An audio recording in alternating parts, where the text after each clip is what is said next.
Izina Romeo ni izina rihabwa umwana w'umuhungu, aho ari izina rifite inkomoko mu Gitaliyani ku izina Homaeus, rikaba risobanura uwatembereye i Roma cyangwa se nanone uwemereye inyigisho z'i Roma.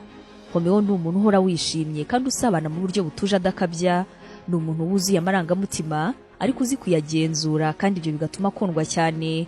Ni umusore w'umuhanga bikomeye, ubu buhanga bwe bukanajyana n'amahirwe, bityo ikintu cyose agiyemo ugasanga ari ikintu kimuhira kandi akagikundirwa.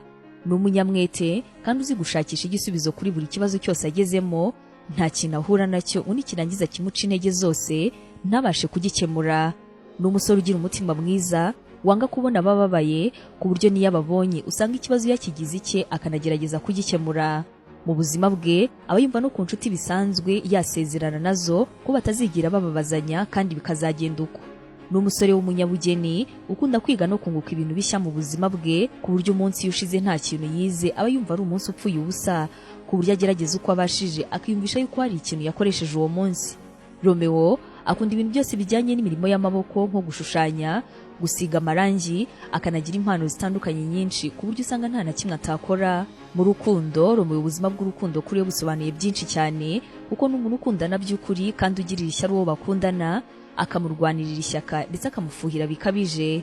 Ni umuntu wirinda kandi wifata ku bijyanye no gucana inyuma, agahura n'inkomanga zatuma adakunda guhemuka. Azi gutanga keya cyane zose zibaho, akanifuza yuko umukunzi we nubwo nta gifatika yamuha ariko byibura yamuha umwanya uhagije. Akunda ibikorwa byose bijyanye no gushimishanya hagati y'abakundana, nta na kimwe gisigaye. Ibyo byose rero bikaba bituma itari umukobwa wirekura, bishobora kugora gukundana na Romeo. Imirimo itandukanye aba yakora havuyemo iby'ubugeni twakubwiye, ibijyanye no gusiga amarangi nabyo twakubwiye. Romeo nanone akaba yakora ibijyanye n'ubuvanganzo, akaba yakwandika ibitabo kuko usanga nanone ari umuntu wiga cyane ibijyanye n'indimi, ku buryo aramutse yanditse ibitabo ari ibintu bishobora kumuhira.